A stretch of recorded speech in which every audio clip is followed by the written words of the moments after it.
Hello, welcome back. We're gonna play Rune Factor 5. It's been a long time since we played streamed anything. I have made some I'll do my best. Minor progress so far, and I got a few exploits I wanted to show you guys that I've been doing because they're not really exploits, they're just useful tips. So I'll show them to you right now. I didn't do any story quests because I wanted to do it, like, you know, for the record, because I already started some things. Like spa, for instance. I cannot tell you how much of a pain it's been since I can't go to the spa because there's an event that will be triggered there, and I already started the event on stream, and I didn't want to finish off the event off camera, so let me do that now.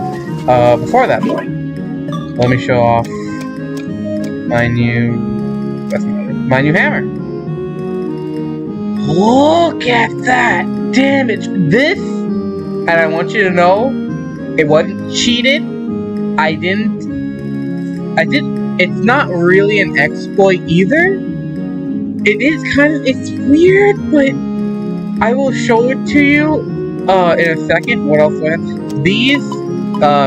This is also an exploit, but it's not like game breaking or anything. I was just grinding out my crafting skills because, you know, crafting takes a while. This is also what you want from the exploit. This helps a lot because the exploit is essentially this. Hold on, just want to show off what else I have. I also have to go to accessories. Okay, so actually, before I finish off the event, let me just show you how it works because it's very useful if you want to get some really powerful items or some items that are like, you know, they're really hard to get, or you don't want to spend time crafting them because you don't know the recipe and the requirements to craft them are like really ridiculous. So here's what I do. You buy a ton of rice, then just, yeah, so this wasn't the reason why I have all these, by the way, but this does not help me much. I'll go to the spot first, then I'll show it to you because I need to get my RP back first. But next time I go on stream, since I finished this spa event, I will definitely have, like, my crafting skills maxed out, for the record, because I was trying to grind that out, since it's not very entertaining to show. But essentially, there's an event, it's scripted so that whenever you give a character 5 homemade things, so you just craft an item, and if you craft 5 of them and give it to a character, they will give you a gift. And the gift depends on who they are. Let's give a short explanation later about everything. About basically what I think is. Okay?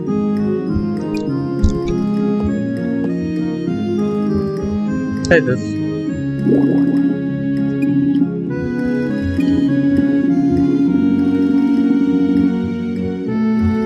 Yeah. Does that sound fun, right? I just want to make sure.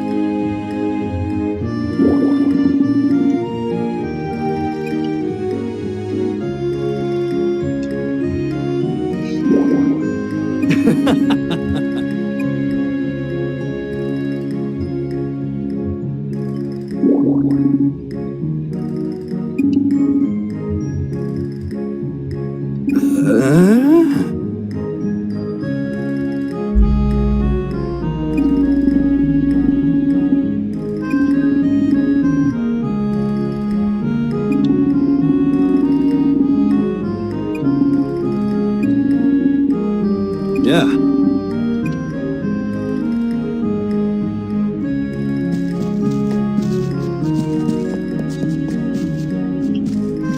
One second, I just want to make sure I'm getting, yeah, okay. I just want to make sure my mic is being picked up. Let's minimize this.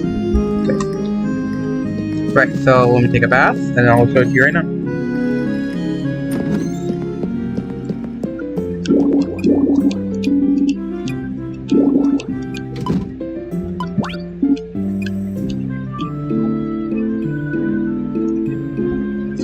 This exploit is very good for a number of reasons. One of which being the items. That's pretty much it, actually. Yo. It's literally only items. So, as far as I'm aware, I did not do too deep of a dive into this, other than I watched one video for it, and I didn't research what every character gives you, but I did take note about the two most important ones. So since I can make 10, and I'll make 10, and I'll give 5 to one of them, and then 5 to the other one, because these are the most important ones you'll need to pay attention to. And as far as I'm aware, it does scale, so your chances of getting a good item, you know, it gets higher. The more you progress through the story. So yeah. And let's just make some of that. There we go. Okay. I'll explain all the potions in my inventory right after I show you this. So, hold on, I just want to make sure it's not there. No. Alright, I'll do him first. It's pretty obvious what he gives you, but I'll show it to you first, and I'll just, well, you'll see.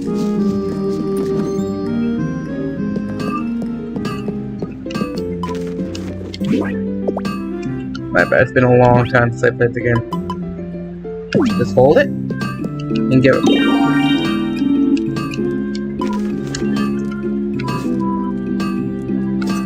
Sorry, I keep forgetting controls. 2.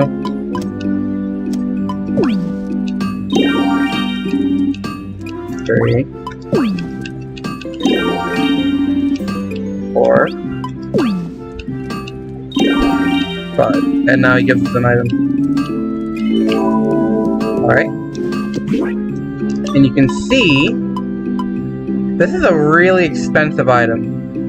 And we got it for basically the price of 5 rice and the amount of time it took to make the onigiri. That's ridiculous! If you've seen what I've been using so far, this damage is actually ridiculous. It's nothing compared to this though. This is not this one. This is stupid amounts of damage. I'll also explain my money too. Actually, can you see my money? Just want to make sure. Yeah, I'll explain my money right afterwards. So he'll give you hammers.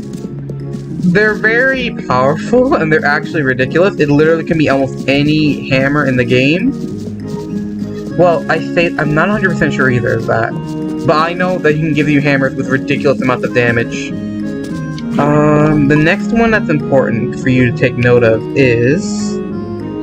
Alright, I'll show it. It's a detective. Because he gives you accessories. And accessories are better than hammers in some circumstances because they give you a lot of utility. Like, I'll show you what he gives you. I'll just demonstrate for you for a second, and then I'll show you what it gives you. Because I kept a few of them on hand. By the way, she also is responsible for why I have so much money, and I'll also explain that. Today. Alright. Keep pressing select instead of 1.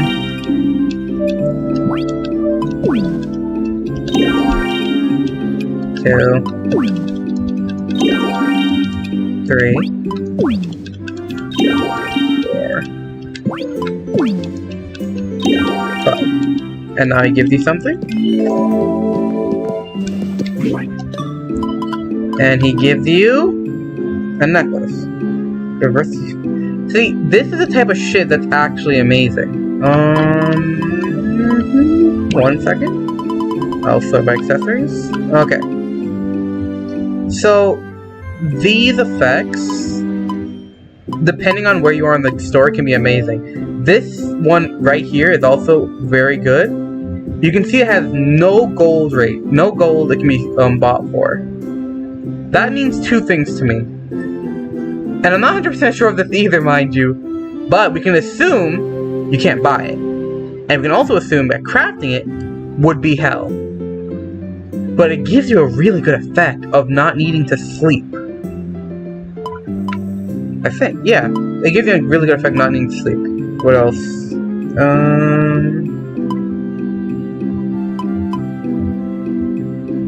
Yeah, crit resistance 100%, spacing no crits at all. And no stats effects is really good. What does this one do? Not the greatest.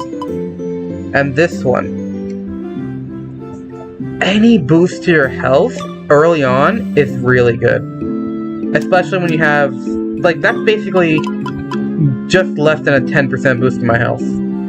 That's really good.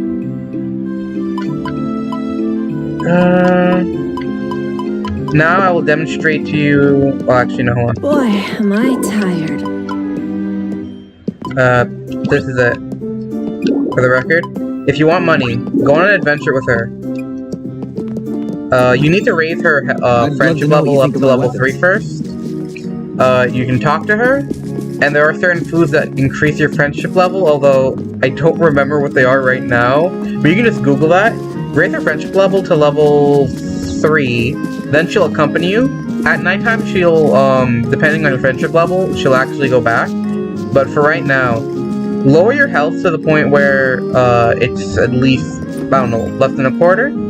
And she will give you, she has a chance to give you an item, a food item. Do not pick it up. What I recommend doing is just running in a circle, and then as she throws the food, you'll just escape it, and then when you go back around, you'll pick it up as an item, rather than using it. Because if she throws it at you, you instantly consume it. I'll show you the item as soon as I demonstrate this, though. So this is how, wrong one. This is essentially how you farm your crafting levels.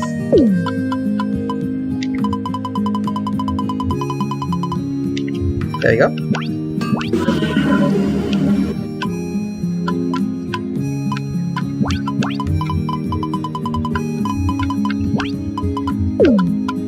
It's very simple.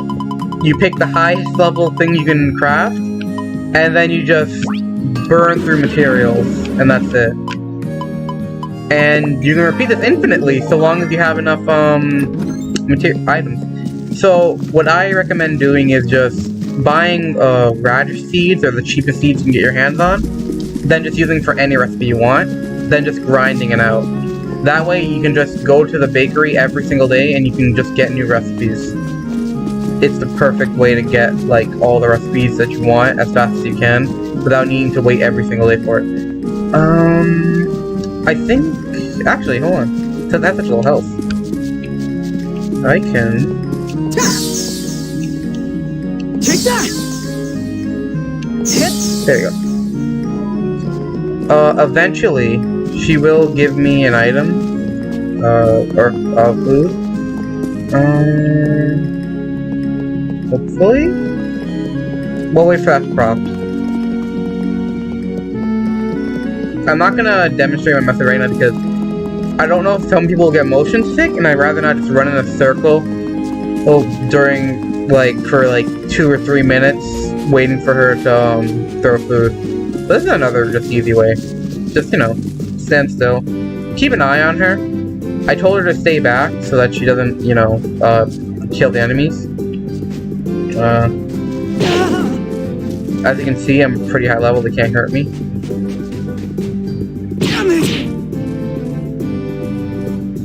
Hold on, you'll see when it procs. I think I'm low enough HP for it to proc.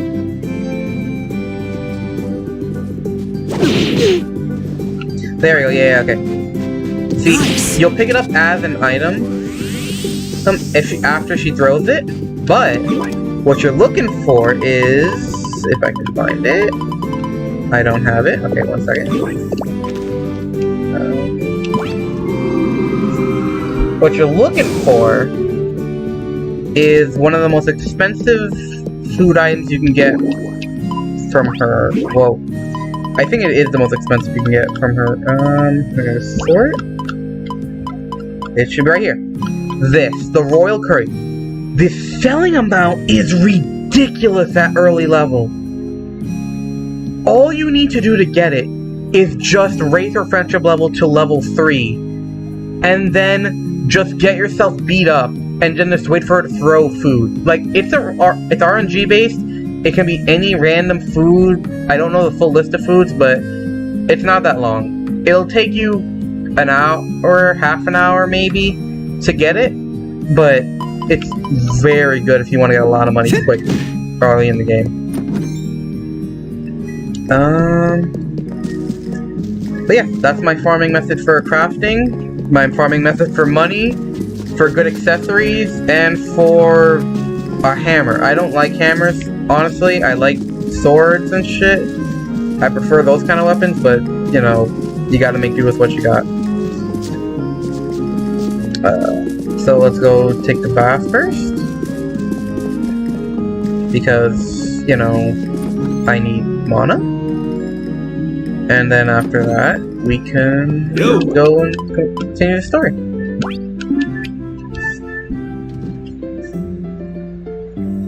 The map's not that detailed.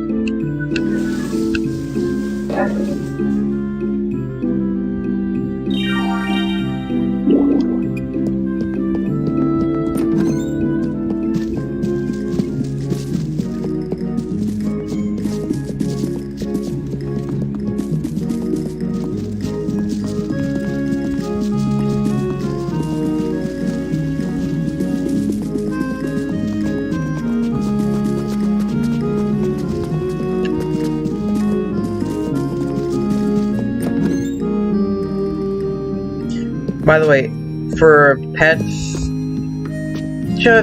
I use potions. If you want to look up the exact, whatever you want, for the animal you want, do that if you want, but potions are just so good.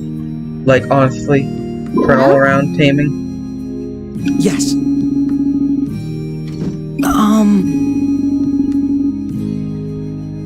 What was that? Yes.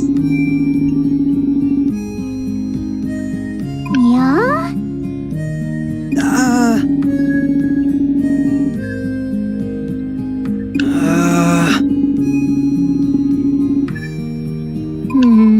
No mistaking it. Yes. All right.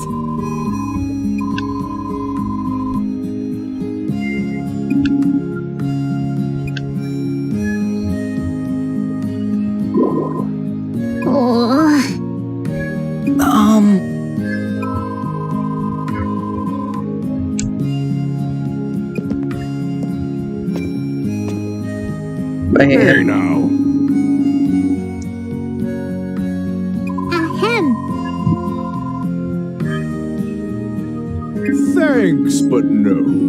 I won't talk to anybody but Seed's biggest muckety-mucks. Give them my name, and they'll come running like a herd of buffamoo. It's Oswald.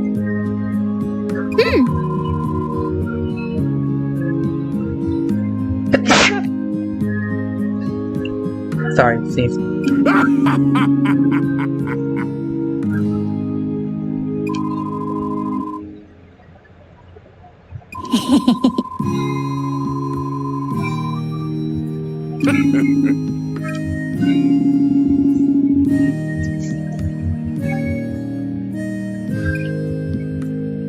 Hey!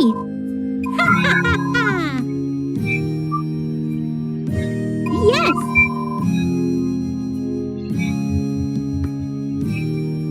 It's not really a No. competition if you can't ever win.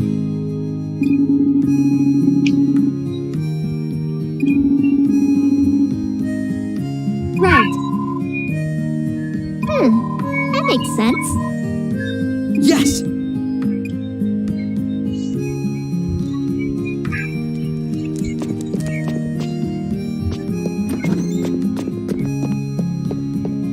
Alright, where's the next start thing?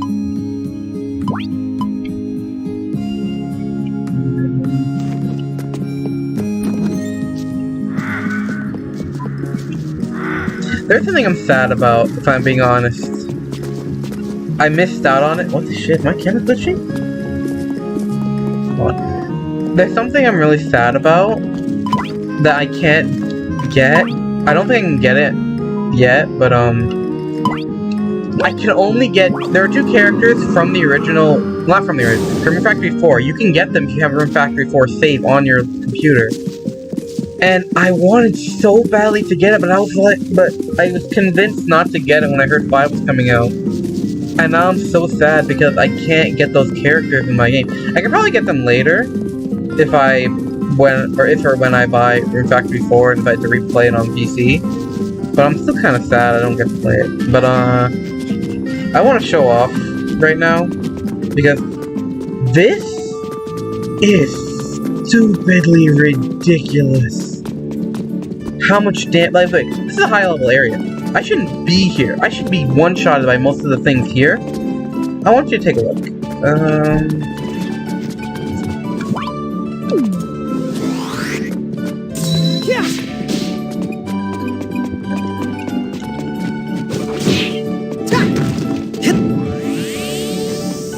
Like, oh, these are squirrels. No one cares about squirrels. Just be safe.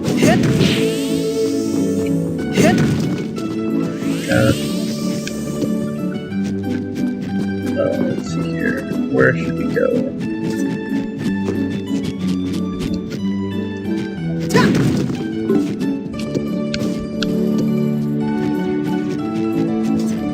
Yeah, these guys. Let's start the game first. 1 minute.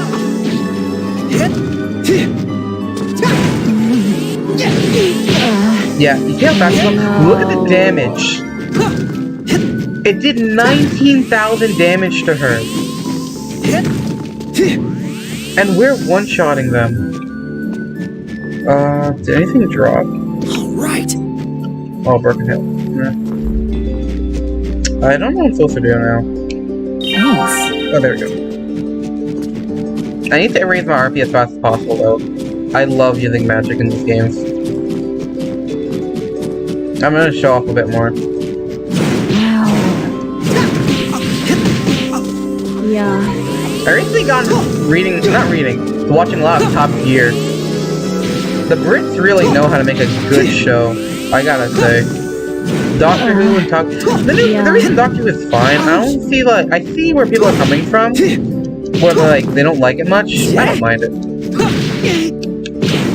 Does she still get... Oh. Thanks. Take that. But, I love watching Top Gear compilations on YouTube now. I started watching them when my friend showed me about, the 3-wheeled car. It was hilarious.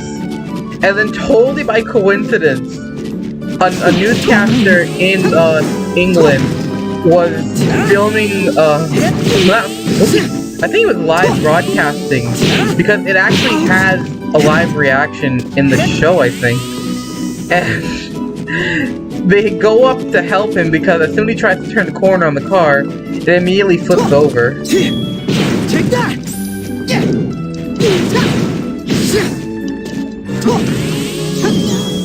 Life still be great. I wish I might give him that.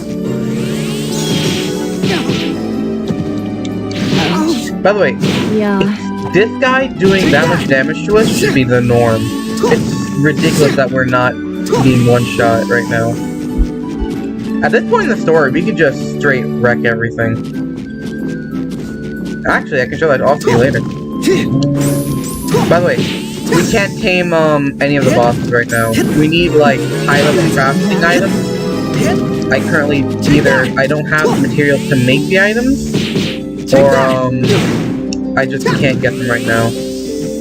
But yeah, look at the Ninetales though. The Ninetales catching requirement's really easy, especially when you consider you can get it. You can get it just by trying to capture it.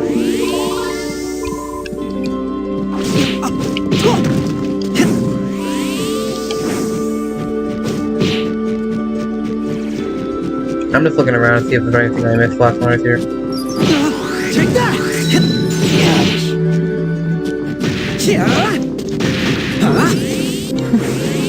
There was a specific hammer I was farming for when I first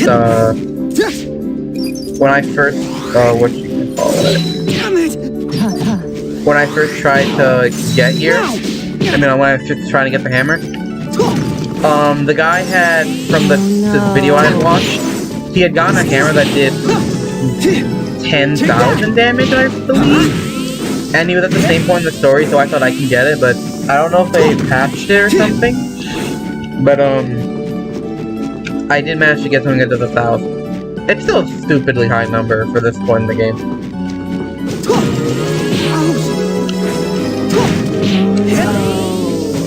Thanks.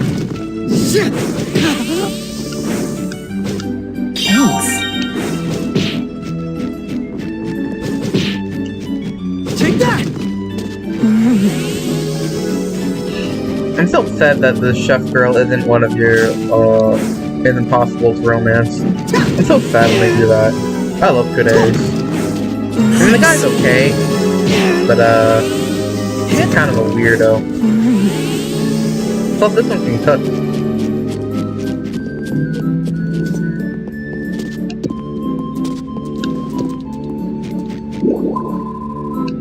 Yeah. You see, right around this time, if the friendship level isn't a certain level, they'll always return.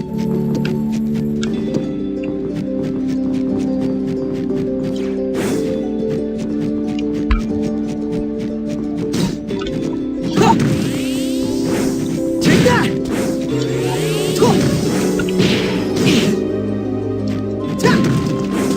Yes!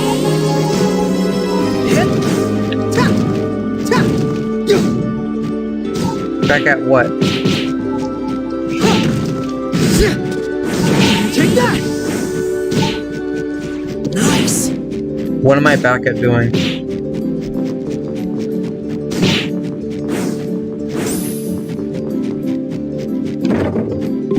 Alright! Oh, the one item I don't need. Take that! Take that! Like, Take that! it's so easy to farm the items. That's actually pretty cool. I did not know that. I level up as I'm getting... By the way, that's an effect you can get, if you... I'll show it to you in the headquarters. But essentially, there's a guy you can talk to, and if you accept his help, whenever you have low health or low RP, he'll show up to boost it. But I did not know you can level up during that sequence. That's actually pretty cool. Yeah, this is appropriate. This is what I wanted to show you. Do you see that? Do you see that? That's stupid, right? And I can one-shot that little guy. I literally can one-shot almost all those things, but they can one-shot me too.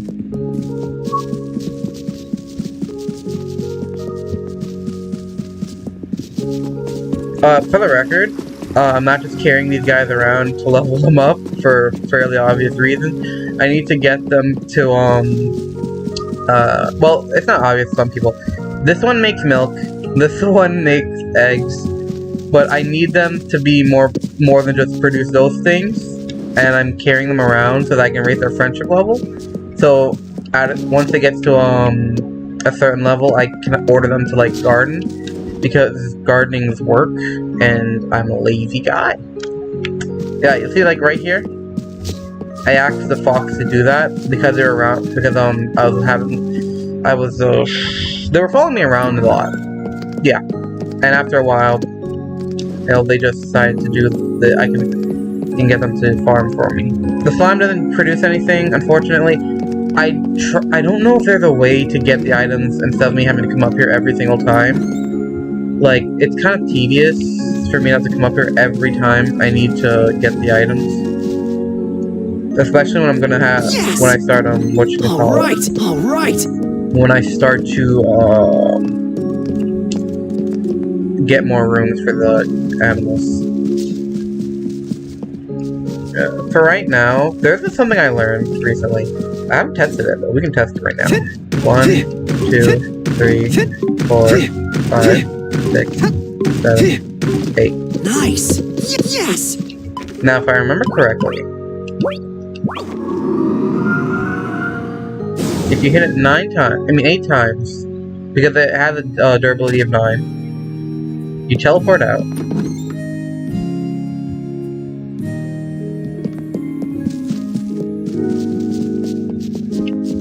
Then if you go back... This could be entirely wrong, by the way. I know there's a method. 2, 5, 6, 7. Yeah, Nice. okay, that was right. Nice. Basically, for these gray rocks and for these whole logs or stubs or stumps, the stumps, hit them 8 times each, teleport out, then you can just come back and it'll be infinite logs and stuff. So you just only need those. You don't need to keep any others around. All right. Nice. And now that I have the spa again, so long as Yes. right now, I'll do that off camera, you know, so I don't bore you. All right. All right. By the way, breaking these things around these items is the worst thing you can do. I've broken this twice already because it was just that close to one of the logs. Yes.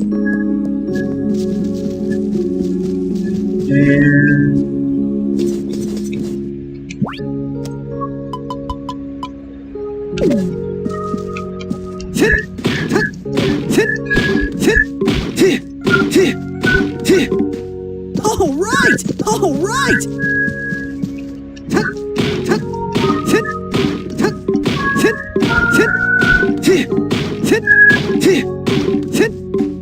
Yes. Nice. Nice. All right. Nice. All right. It is annoying that I have to wait for the drop down to get back. Nice. Nice. All right.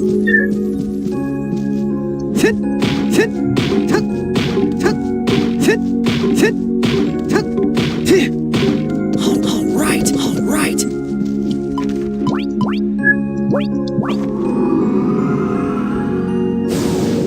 I'm just gonna leave those two, so you know I can just come back later and just infinitely farm them, but not right now.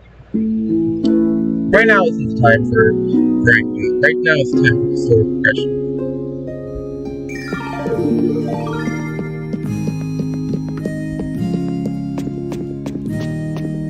That's the guy you need to talk to. Scarlet. If you basically want a free replenish on your health. Yes, There's no point keeping it off. Just always have it on. It doesn't cost you anything. that's... Excuse me. Yes.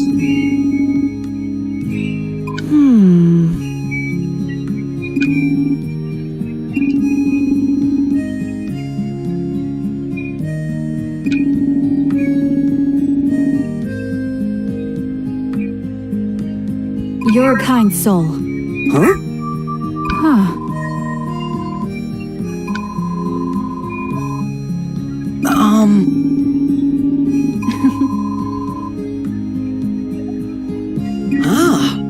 No. Okay, I'm sawing for like the elf. No. Yes. Thank you. I look forward to working together, as colleagues and as rivals. Yeah.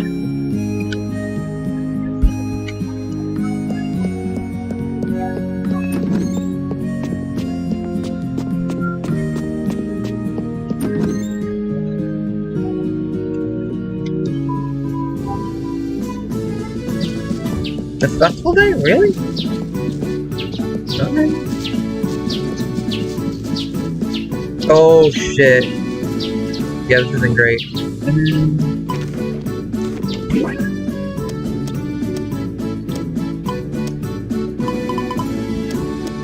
When you see that, it probably means they're going to die.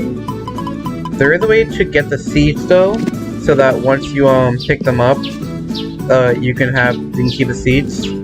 If I remember. Let me save first. I don't want to make the wrong assumption and then lose these.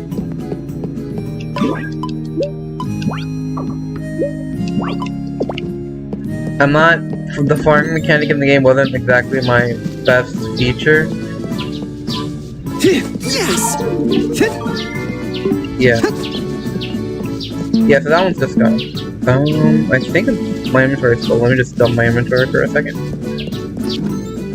And I should dump my inventory.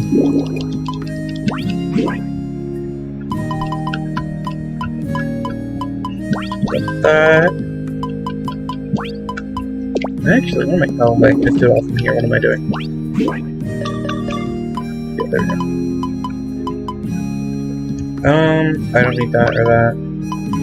Or this. And that can go, that can go. That can go, that can go.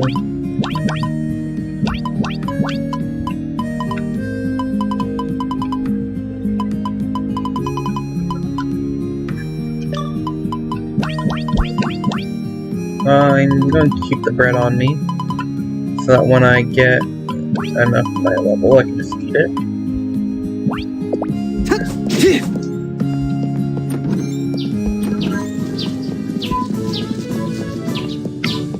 All right!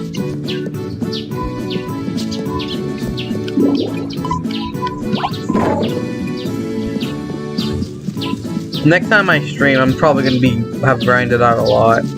So don't be surprised if I have a shit ton of items. Not items. A shit ton of, you know, extra housings. No, items too. Never mind. What am I saying? I will get items.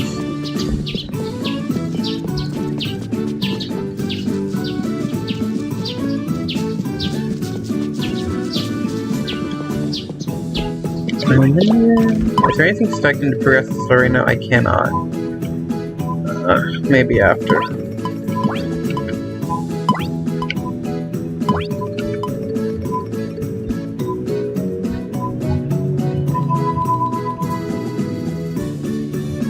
There isn't a lot I can do right now, if I'm being honest. So let's just go enjoy the event.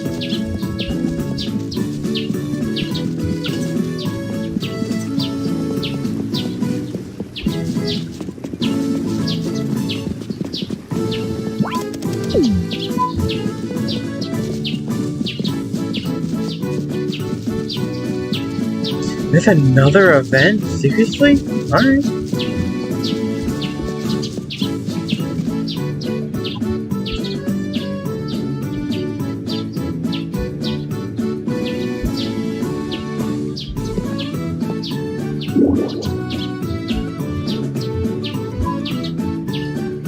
Okay, I don't want to talk about that right now, Zeus. That's not... I don't give enough of a shit to actually pay attention to that. So let's not talk about that here. We're not here to talk about the controversy between two games that I frankly do not play much of one, and the other one I haven't even touched.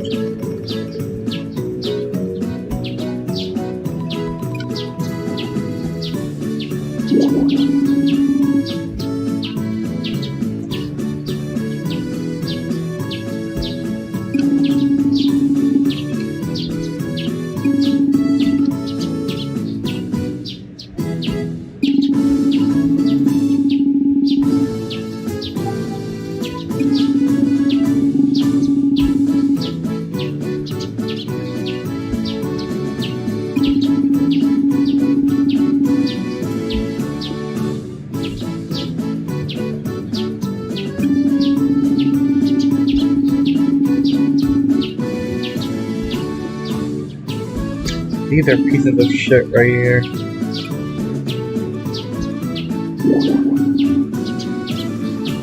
Yep.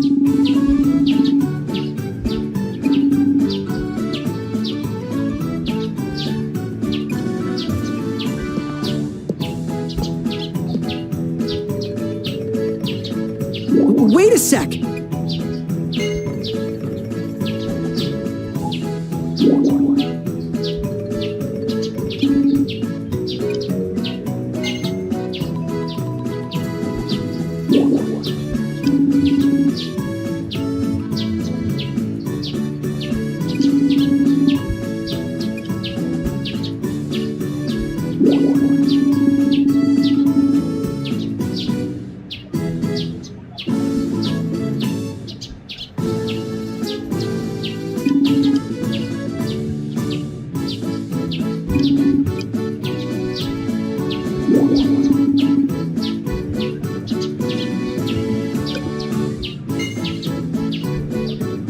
Goblins.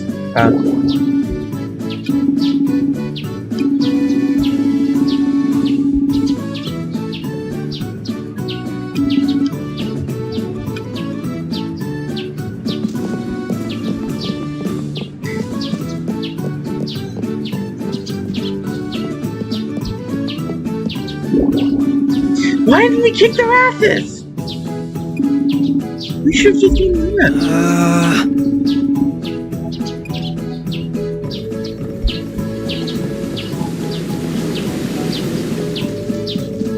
I don't feel like we should apologize.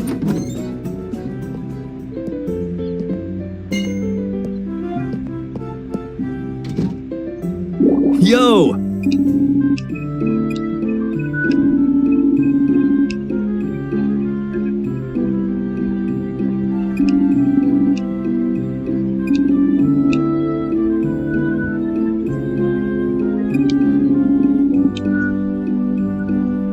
Hey, thanks.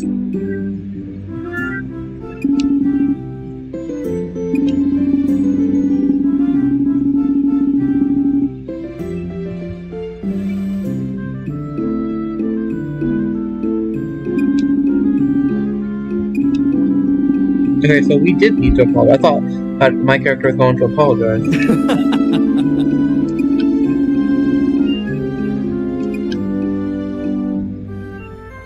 And this man's gonna be torn out of all of his money one day.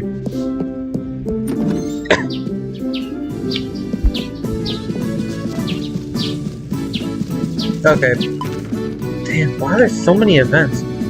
For the record, I accidentally triggered her event once. It's literally just her saying she wants to become stronger and then going there. It's dumb. I don't know why. I don't know about anyone else's, so... And considering hers is the most of a nuisance because I literally need to go through here to get here. Actually, no, just fast traveling there every single time I need to go. I have to remember to do that. That's a pain. I might just get her event done first just because it's a pain to deal with later. I also can't go inside because it's too early. So let's just go here.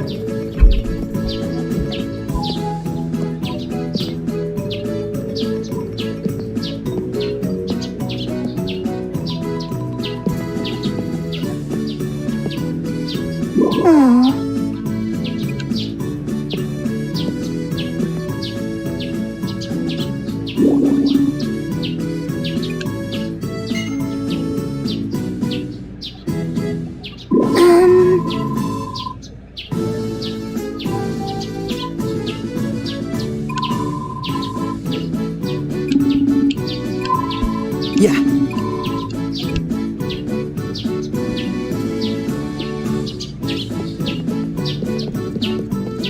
Alright, those guys are following me. I was confused about what those circles were.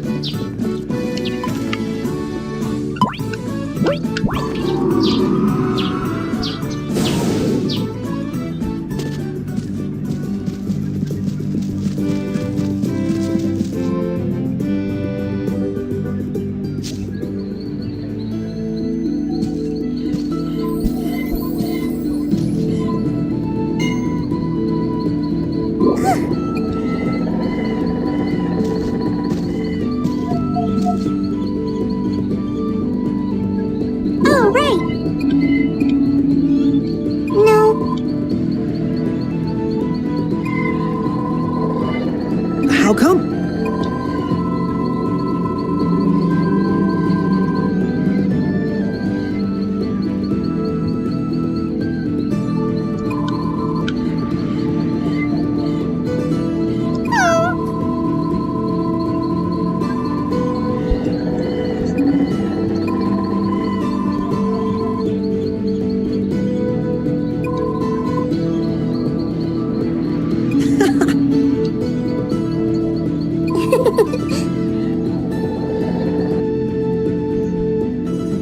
I don't know what weapon she has.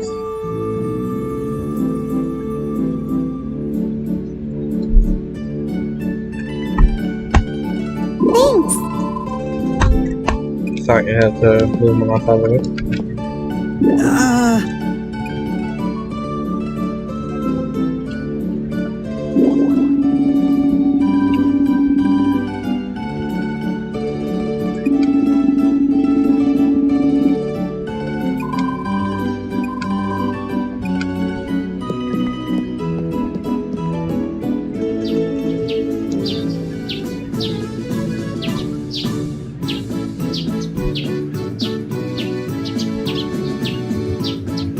Cutesy and dark, my guy. That's the best of both worlds for me, my guy. I love cutesy and dark shit. Cutesy and dark is the best combination ever. When I found Madoka Magica, that shit ripped out my heart and stomped on it. And then I just loved the concept after that. I loved it. Magical Girl Raising Site was one of my favorite dark ones. What else was there? Magical Raising Site, Magical Raising Project. Was it Raising Project? Same premise as Magical Raising Site, except for it starts off as a game, and the game. No. You don't. My bad. It's a mobile game that the girls are playing, and not really even the guy. There's one guy. The point is, the concept of Raising Project is the magical world is using the app, the game, to find candidates, give them magical powers, and then one person, whoever it is established to be like the administrator, and they can do whatever they want. The Raising Site is essentially a cult, Illuminati type shit, where magical girls who've lost their powers. I haven't read the manga yet, so I don't know how it first starts. But essentially, magical girls are given powers based off of their requests. No. Once you get into the website, you can ask to become a magical girl. They'll send you something, and then as you use it, they drain your life force.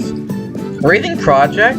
The plot of Raising Project is messed up for a number of reasons. One of which being, literally none of it had to happen. Like, the point of the administrator was essentially they can make up the rules however they want. So they were like, oh, I want to see who's the strongest, and that's essentially what happened. It became a fight to the death just because she was like, oh, I'm gonna see who's the strongest.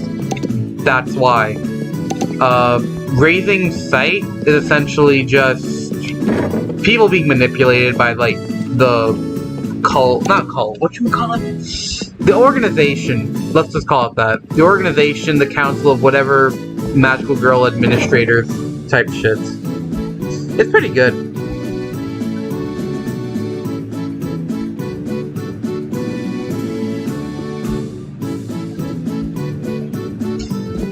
I don't know what you're talking about. There are several creating magic girl type shows.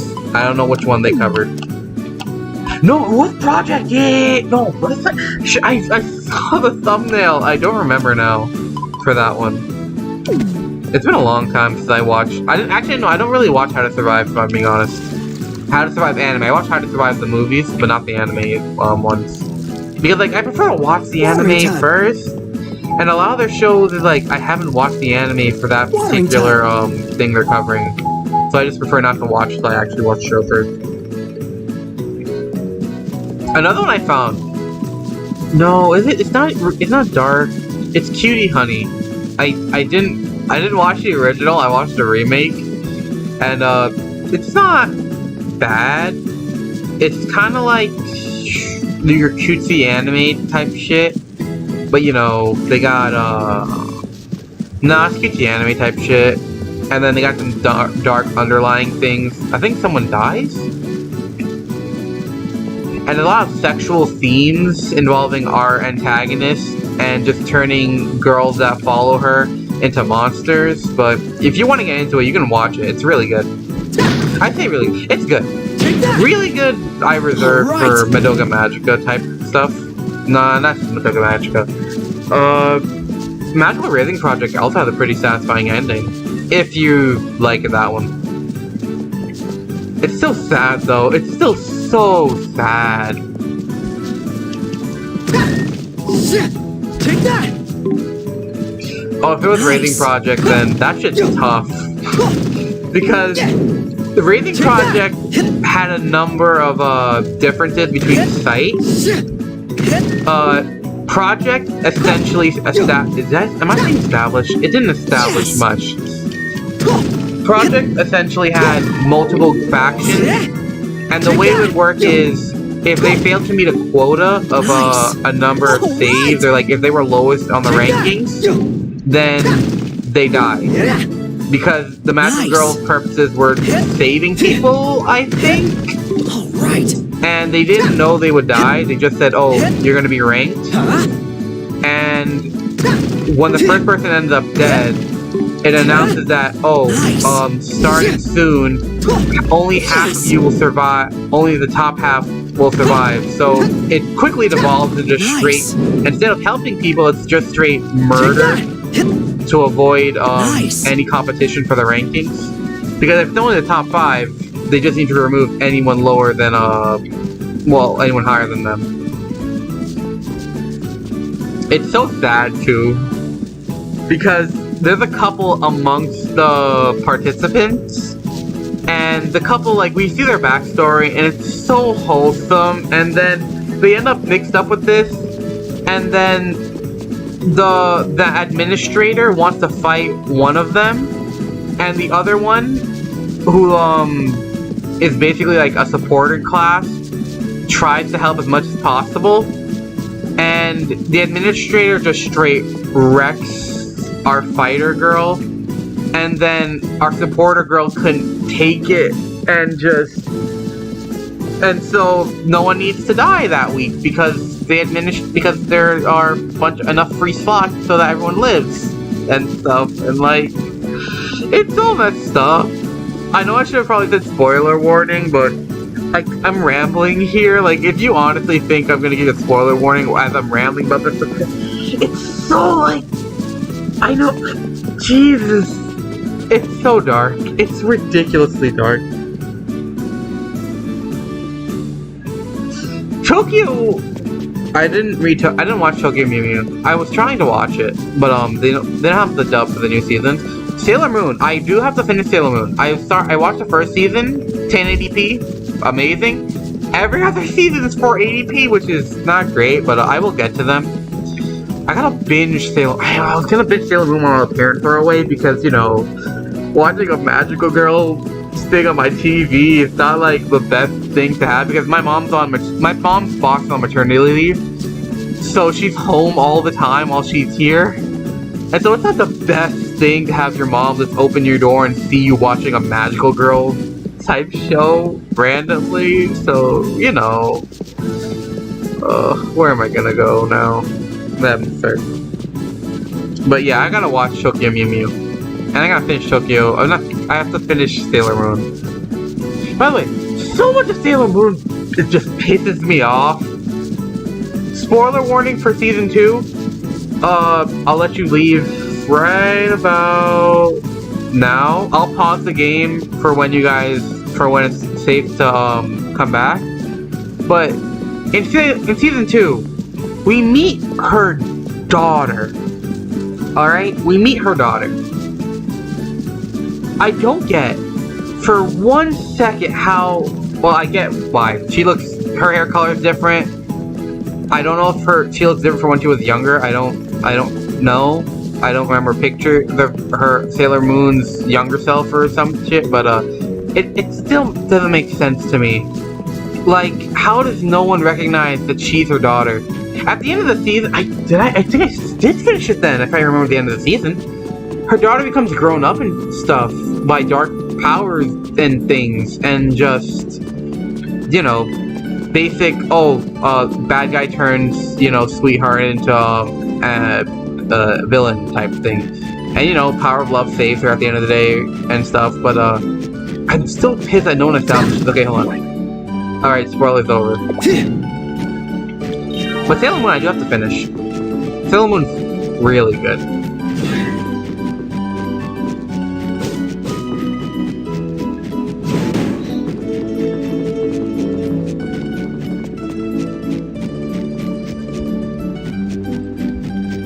What's Chibi Yusa?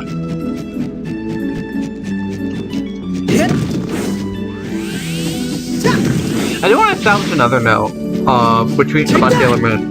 I like the writing between Sailor Mars and Sailor Moon, because I feel like Sailor Mars has a lot of valid points regarding Sailor Moon's attitude towards most of the show. Sailor Mars definitely, like, I don't want to say she was a wasted character, because she definitely got, like, she got screen time she got her not emotions out, but her relevance in the story helped our characters, or like, she was basically like the voice of a reasonable fan saying she's too immature, she needs to she like this guy is, you know, I don't want to call it a spoiler either, but basically she figures out that our main guy ends up, like, our main superhero guy is actually revealed to be the love interest, and she figured out who it is fairly obviously because they look so similar and stuff. But she's basically the voice of reason for fans, and that's why I love her. Sailor Mars is definitely one of my favorite written characters.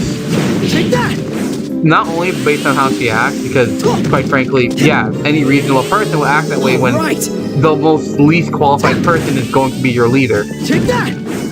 And she definitely goes for it when it comes to getting the guy, which I also like because our protagonist is like hung up on this one guy, and it kind of, you know, like, from an early point we can see, oh, this is definitely, she's definitely gonna end up with that guy because antagonizing her all the time and stuff.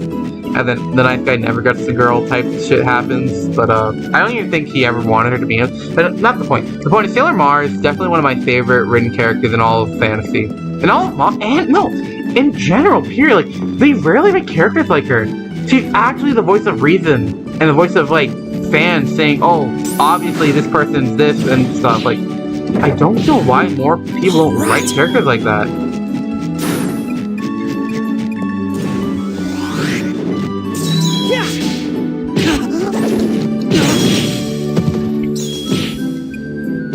She's so good. Oh, that's okay. I didn't know that was her name.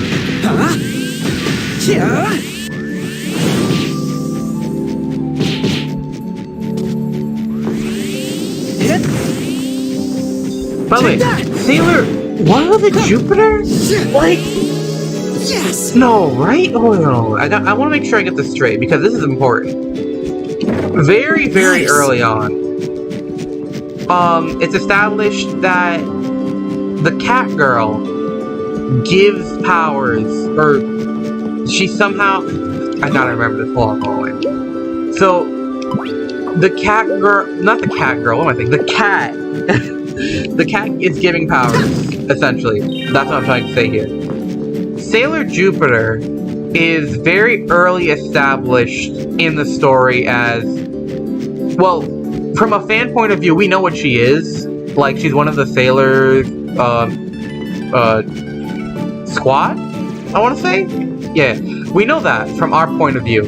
But from the point of view of the our characters, they don't know that. And I'm so confused on how they don't realize that she's one of them. Like, Sailor Moon is all like, oh, I can't wait, I'm gonna be just like her.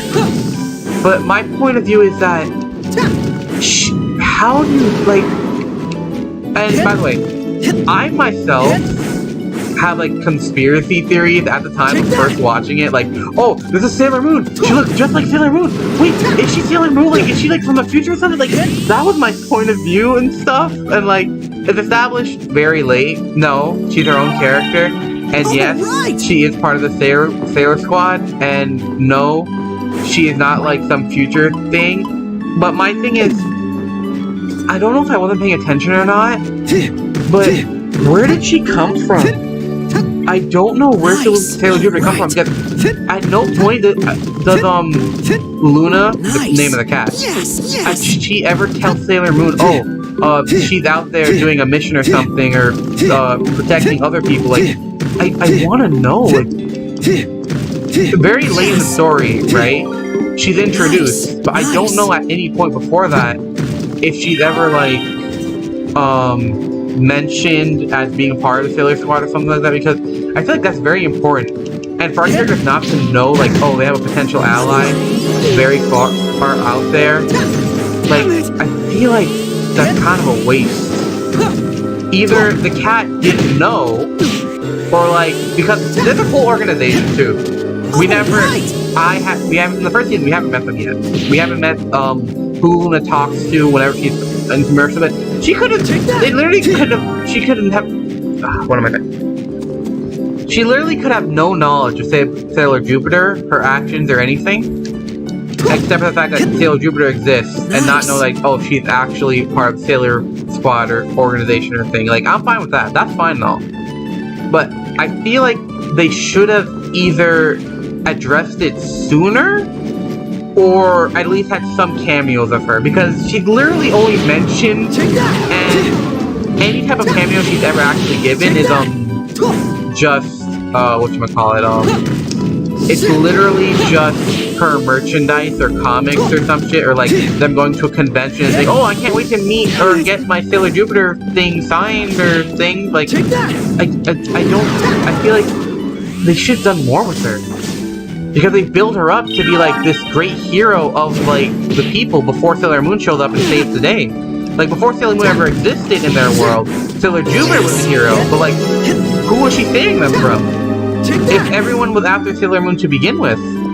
And I know like the story-wise, they were after negative emotions and things to like charge up their stuff, and she was probably doing something against that or to stop that, and like, I get that, right? I understand she probably had bigger things to do, but I still feel like they could have acknowledged her at least sooner, maybe?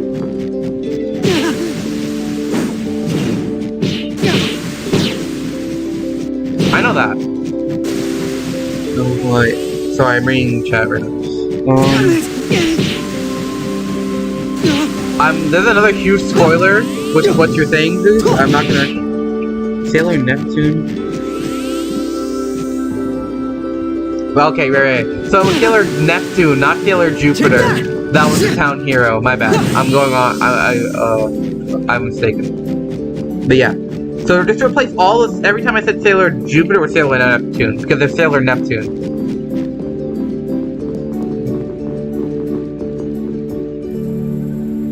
No, so they weren't a part of the Moon people. They were, they're reincarnations. That's essentially what they are. At least that's, from the story standpoint, that's what they are. They're not actually from, like, the Moon Society. Because it would be kind of weird if, like, they have a whole society on the Moon, and then they suddenly decide, oh, wait, let's, go to Earth as normal people. But no, they're actually reincarnations, of those Moon people. And the Great Calamities, the Great Calamities plot point, it was really good. Honestly, it was one of my favorite ones. And our protagonist's best friend, I can't remember her name, but she has a very good romance with one of the antagonists later on in the series. And it's not a wasted. It's not. I don't want to say it's wasted because it's as character growth for our antagonist, it grows our protagonist's best friend as more of a, like, she has her own storyline and stuff. It grows her as a character. Nice. But I'm so sad about how their like tragic love story ended. It did. I can't say it deserves better because he did a lot of terrible things. But damn, I still feel for her. You remember what? The Calamity story plot point was weird to me. For several reasons. Because one of the Calamities... Here was the Calamities, for those of you who don't know. They were green demons that were essentially just, they couldn't defeat them. So rather than defeat them, they sealed them off to gems. Or something, if I remember correctly. And then they sent them down to Earth. And then they reincarnated as humans. They weren't transformed into gems. I mean, they didn't become human because the whole storyline took place hundreds, or like, it wasn't concurrent, is what I'm trying to say. It didn't happen a long time the main storyline, is what I'm trying to say. This happened many years beforehand, and so when it's established who these characters are, when it's established that these people are the Calamities, you don't have, they're not the monsters transformed, it's more like the monsters reincarnated just like our heroines did, like, from the moon. And that's how they exist now. That's essentially how the Calamities storyline progresses. They're reincarnations just like our protagonists, and they have to be, once they're, you know, turned back to demons, you know, power of love stuff, and then they turn back to people. But the gemstones that were actually used to seal them, they were taken. So that was the main plot point. The main plot point wasn't to release the demons, rather they were to get the gemstones. I don't remember if they finished though. I didn't finish season 2. I know I got most of the way through though.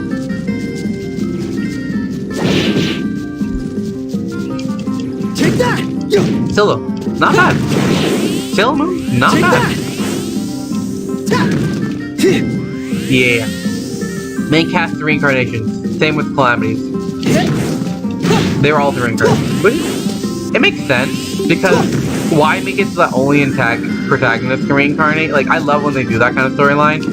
It's basically that, oh, it's not just the protagonists, our heroes. Even the bad guys can come back one day and face, like, I love when they do storylines like that. Those kind of storylines are always interesting, because they can be anywhere. And when they literally are anywhere, and they hit home for so many of our characters that you can see when I do recommend watching it when you watch it, because a lot of the characters are very closely tied to the human people that end up is revealing to be the great calamities, the reincarnations, because it's heart-wrenching, because they establish these characters. These are one-off characters, by the way. I hate that, but yeah. They establish these characters, and they establish the connection that these characters have to each other. There are a few of them aren't one-offs. A few of them are actually very, very significant. Not very significant, but like significant for a one-off is what I'm trying to say here. Because they have a one-off villain, and some of them are one-off characters, but not all of them. Some of them are recurring characters, and they're very closely tied to our protagonists. And so the drama that unfolds because of that is sometimes just, it's kind of hard to watch. I don't want to explain all the significance for spoiler reasons, because it's actually worth watching for that. But damn.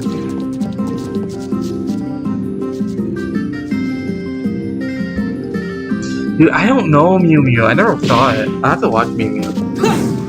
I was so sad when I heard that the protagonist of, not the protagonist, the original Arthur of Tokyo Mew Mew died. And I was so sad to hear that, because whenever I hear those kind of things, I think one of the great legends and authors of the world that establish franchises that affect so many people's lives. They create these franchises that people love and follow their whole lives, and I hate to hear when those people die.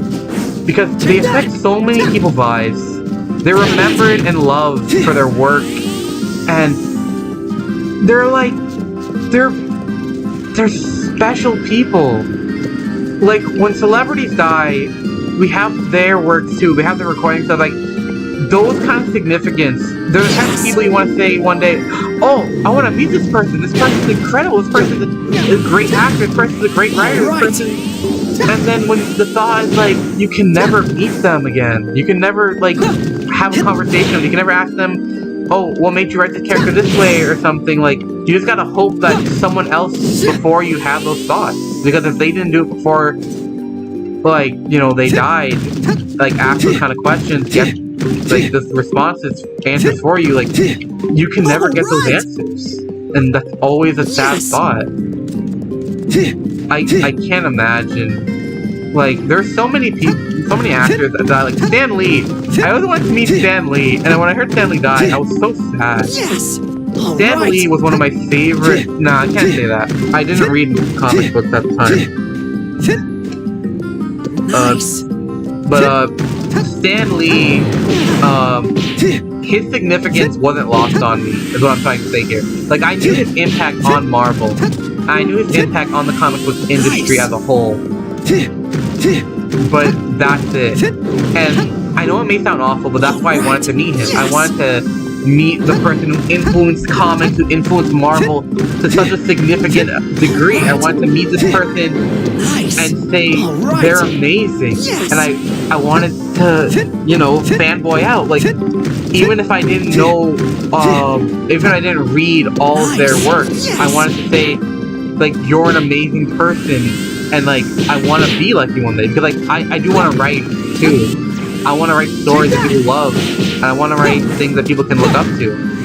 Like, I want to write characters that people can say, I want to be like them. Because, like, those kind of stories inspire me. Like, a certain magical index inspired me to, like science and stuff, and, like religion and cults and stuff. Well, I say cult. Like magic and stuff, and do research to those kind of things. Like, it broadened my horizons of the world. Like, that's what the certain magical index did for me. And Doctor Who, it inspired me to be a better person. And Doctor Who, the main point is, like, it was to be a good man. Like, that was the main, not the main point, because there are several instances where he just can't get it right. But he wants to be a good man, and he wants to solve problems, he wants to help people. And I love that.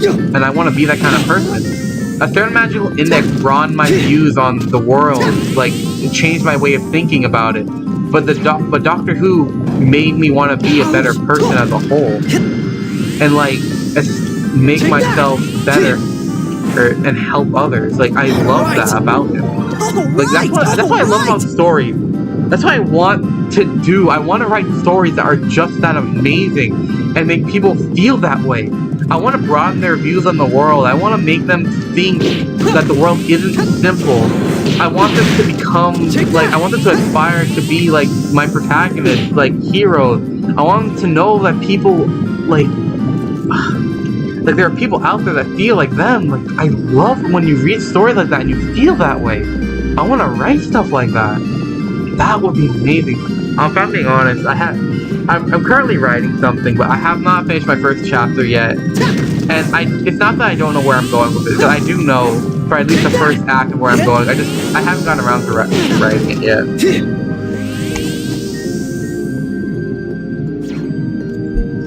It's not just an escape. It's that once you get to that point of view, like, you're in this fantasy world, I want you to take something away from it too. Like, when I watch Doctor Who and I see all these sci-fi and stuff, my takeaway from that is, be a good person, help people out, don't hold grudges. Like, the Doctor, the Master, his best friend, he did such horrible things, and he forgave him for it. He literally destroyed part of the world. Like, mind you, time rewound and stuff, but he still forgave him for that. And he hates killing. Like, people who did horrible, terrible things, like, he doesn't want to kill them. He wants to save people. And when I see those heroes and stuff do that, it pisses me off sometimes too, because some of them are, like, their morals are weird. Because I watched The Flash, right? Like, I'm sure several people out there have watched The Flash. I hated the moral of, it has to be their choice to lose their powers. I'm like, I get it, morally. But if they're incapable of doing that, if they're incapable of responding, like, isn't it more humane to, like, turn them into a human being rather than just leave them in, like, some sort of animalistic state? Like, are you really gonna leave them in that state of, like in this case of, the Shark Man, I can't remember his name in the show, but, in the case of him, I would definitely say if he can't talk or anything, just cure him. He's a danger to not only he himself, but to others. Like, if you cure him, and if he regrets it, and if he hates you for it later, like, what were you supposed to do? Like, it's not like he could talk much, it's like he can speak, like, you should have cured him. There are several instances of The Flash that I hate the plot points of them. But I digress. I can't get into my whole hatred over the moral and the hypocrisy of, like, The Flash. Because the inconsistency, they're insane. I can't get on a full rant about that. People do that enough. And they're right to do that. all four of them, all power to them. They have every right to say those things, and it's true. It's absolutely true that the Flash does. They take too many liberties, not just towards their stories, but towards just letting the villain win, which is so dumb to me.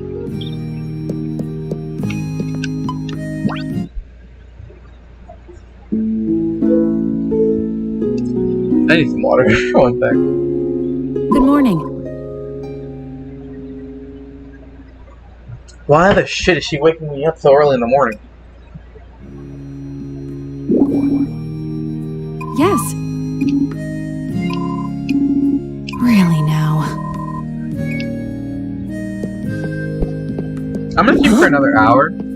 I hadn't streamed in a while, so I want to stream at least until midnight tonight. But yeah, I'll stream until midnight tonight, and then I'll get off.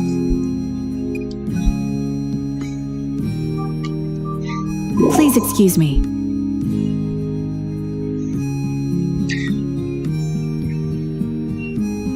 Allow me the honor of introducing ourselves. We are the 2 Rangers on duty here at Rigbarth Outpost.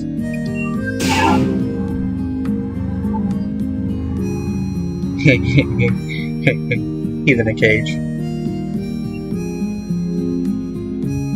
Gideon? That's a good name. The name Gideon's pretty good. There's no need for such formality. Relax. We know his name! Why did... They could have just waited till they said his name before they, he talks. Well, yeah. Yes.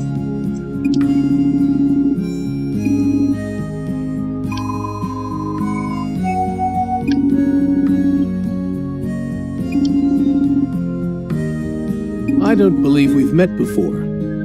I'm Gideon, Warden of Seed. Huh?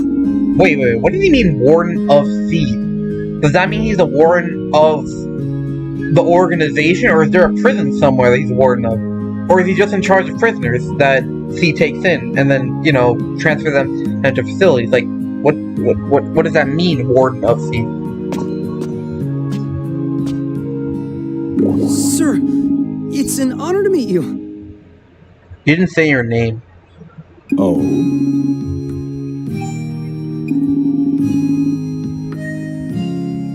I'm grateful for your efforts on our behalf. And for yours as well, Ranger Scarlet. He's an antagonist. I can feel it in my bones. He's gonna work with that guy he's got chained up over there, and summon great evil or something. I can see it. This man's evil. I trust we can continue to call upon you in our pursuit of justice. Yes. I'll be taking my leave. Yes. I hope we can go to another city.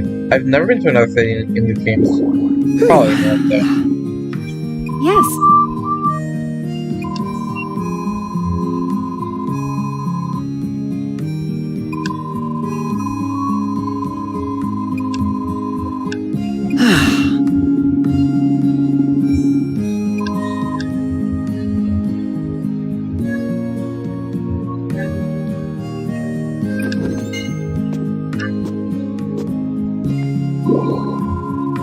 Field Captain.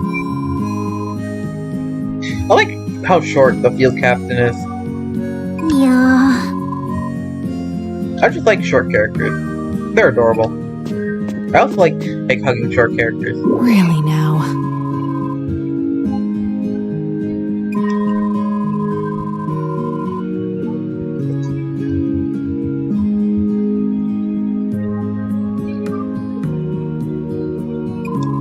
I was thinking about doing a YouTube night, but I think it would be kind of boring. Because I wanted to do it with Yang, but I didn't message him. But me and Yang should definitely do a YouTube night one day.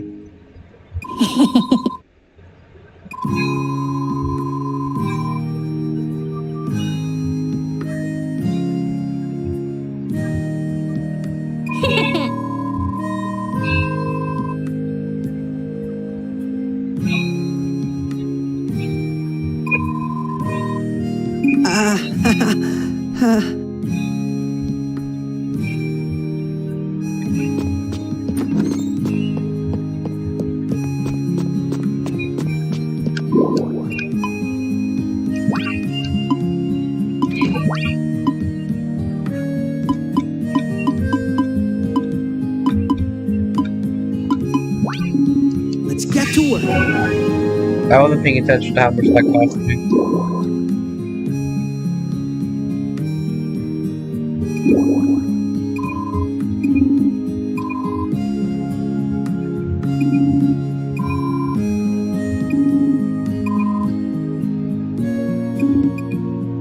Okay, it's time to take on some tasks.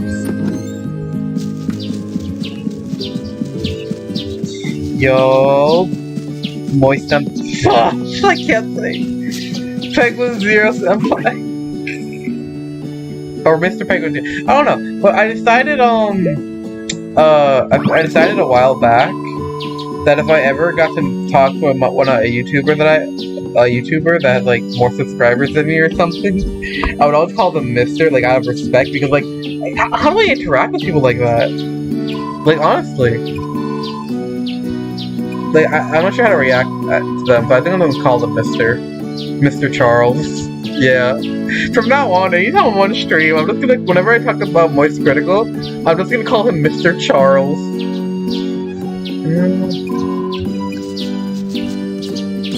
That was me.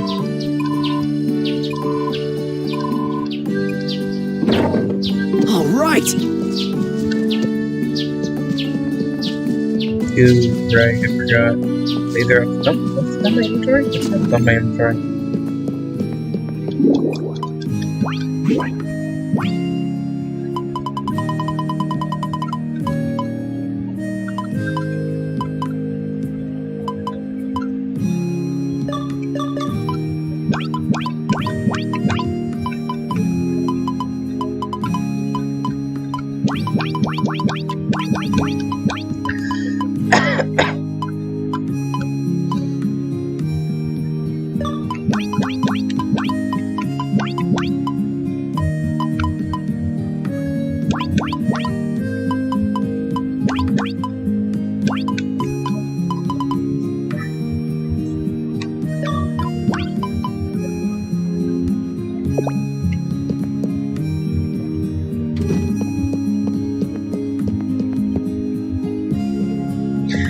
No, I'm not talking about in-person dudes. I'm talking about, like, if I were to interact with them, like, on stream or some shit, or, like, they call my Discord or something, like, I know that's probably never gonna happen, but, like, I can't just talk to them like normal, like, I can't do that, like, they're what I wanna be one day! Like, that would be like, I can't say that to, I can't talk to them like, they're a superior life form to me at that point.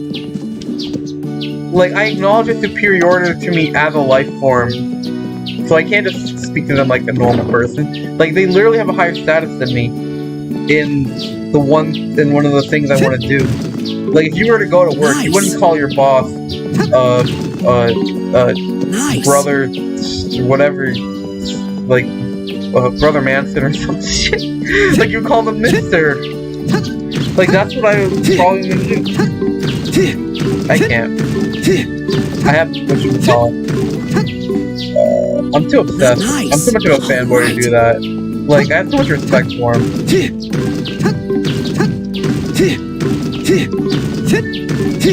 I can't talk to him like a normal person. Alright. Like, did you see how fast that shit spawned? I just accidentally made that hole and it immediately spawns over it. What the hell?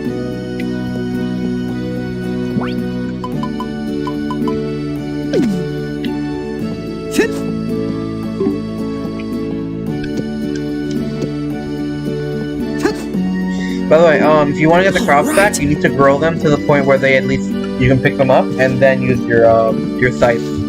Otherwise, it won't work. This right here is an orange tree. I'll show you where to pick up some tree things later. If you want, you can just Google that too, because it's a really weird spot.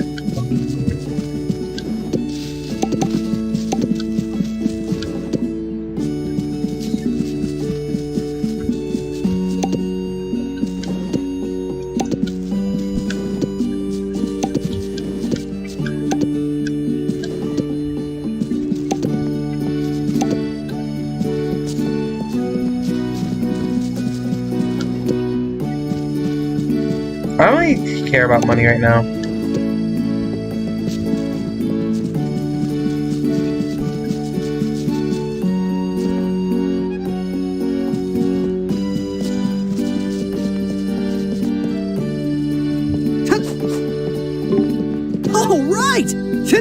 I do want to meet Moist Critical someday. Yes! And I want to meet, Jake from Worst Pre-Made Ever.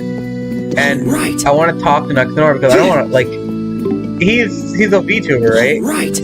But here's the thing, though. I have a VTuber model all set up and stuff. The only reason why I don't use it is because it takes a lot of power. And, I'm worried that my game's gonna lag if I use it. But maybe one day when I get a more powerful, computer, I will stream with my VTuber model again. But if you want to see, you can see one of the old streams. I will I'll probably not, actually. If you guys really want to see it, just let me know, and I'll show it to you guys. But it's in the older streams. If you go back, you'll see them in the thumbnails in the lower left-hand corner.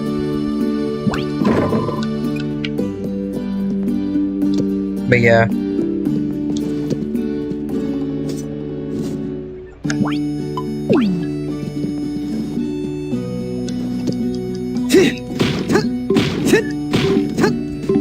Yes, That is nice. really good. All right. Nice. All right. Yes. Nice.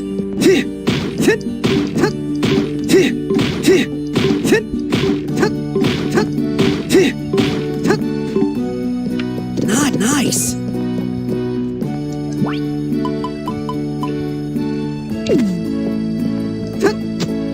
Right. This isn't relevant to anything we're doing right now, but I just remembered a manga I read about a villainess. I just want to mention it. Not for any particular reason, but let me just mention it. Because the plot... It's so... Actually, let me just get that plot straight first before I start talking. Because I don't want to be talking out of my ass. Hold on. I gotta remember all the details. Because I don't want to just mention what our antagonist does, because that's not fair to just mention that one part. So... Sorry, I'm drawing a blank. I'll reread it, later, then I'll tell you guys about it. What else? Oh yeah. So I'm reading The Hero Has Returned. Not The Hero, but it is called Hero Has Returned. It's on Webtoon. Like, I don't remember the exact name for it on Webtoon. It could be the same, though. But I want to mention it because I'm on chapter 67. I'm on one of the latest chapters, essentially. That's what I meant to say. So currently, what's happening is the Hero of Return. Spoilers, by the way. The Hero of Return is currently. I don't want to spoil it. Shit. It's so good. It's worth it. Okay, actually. I'll summarize the plot for you at the beginning instead of just telling you because I don't want to spoil it. It's so good. The plot is basically isekai people end up returning home after being isekai, essentially. That's what happens after you get isekai. You return home after you defeat the Demon Lord. Apparently, in their world. So there are multiple heroes, and one of the heroes returns home to find his mom and dad dead, his friends abandoned him, his school kicks him out, and his only family dumps him. And it is... I can't mention that yet either. I'm sorry. So he ends up just at his last straw, and pulls out his sword. By the way, it's not established before, but he keeps all of his fantasy powers. So he pulls out his sword, kills a guy who's harassing him on the street in front of his girlfriend, and then just slaughters everybody. And he goes on a rampage, making sure, not making sure, but his motive being, that he doesn't want anyone to be happier than him. That has to be the most... I don't want to call him selfish, because I do. He's one of my favorite protagonists. No, he's not a protagonist. What am I saying? No way, he's not a protagonist, don't worry. But it essentially starts off with his backstory, and it follows up with him performing a rampage, and then we cut to later on where he takes over Korea, essentially, forming an alliance with a bunch of other heroes that also returned. And he has a whole big alliance because each one of them has their own like tragic backstory. Like this girl, I have so much sympathy towards this girl. It is because her backstory is like the most. It did not need to happen. Hers is one of the most. It did not need to happen backstories because her boyfriend, when she got sent to another world, she ended up in Atlantis. Essentially, her boyfriend was the king. So he was freaking out because, he needs to be in water because it's been like a few weeks or some shit, like since he was in the ocean. And, so what ends up happening is that on their trip towards like some island somewhere, he accidentally transforms. And because like a few other heroes had already begun rampaging, they're like, oh, she's joining them because, because she's controlling a giant monster. And it's so sad. It is legitimately so sad for her. Because, like, they wanted nothing more than to live happily together, right? And it's not, like, it's his biology, so I get, like, it's not exactly his fault. Like, it's not his fault that this happened to him, but I'm so sad that it ends up like that. Her death, I'm not gonna talk about our protagonist right now, because our protagonist, his backstory is very, well, you'll get to it as you read, because his backstory takes place before hers does, but I feel so bad for her. She's genuinely one of the most, like, one of the characters you can sympathize the most with, because her backstory is essentially, she fell in love, she meets this guy, and then the world just collapses around her. And there's nothing she can do but go with it. She has all of my sympathy in the world at that point. I feel so bad for her. Because there was literally nothing she can do. Because her boyfriend, like, I don't know if there was something, like, I don't know if being in the water was simply enough. Because at no point does he ever transform backward, and it shows, right? So, either she goes into hiding outside of human society forever with her boyfriend living underwater, or she conquers the world with other heroes. Because that was her only two options at that point. Because they were leaving, they weren't leaving, they were going to visit the ocean. And it was either she runs away or she joins the heroes in destroying their country. Because there's no way that she could have joined the heroes that are fighting against our I'm getting confused. So we have the heroes that destroy the country, and we have the heroes that are trying to protect the world. And she can't join them. For several of reasons being, there's no point anymore. Because her boyfriend is a monster, and there's no way after this war is done that they can ever go back to their normal lives. Like, I don't think the government's gonna, like, oh, we'll set up a stage for, like, I mean, that could happen. That probably could have happened, but at that point, I understand why she turned evil and stuff. Because it must have been horrible to have the only person you loved in the world transformed into a monster and being hated and targeted for something that was beyond your control to handle.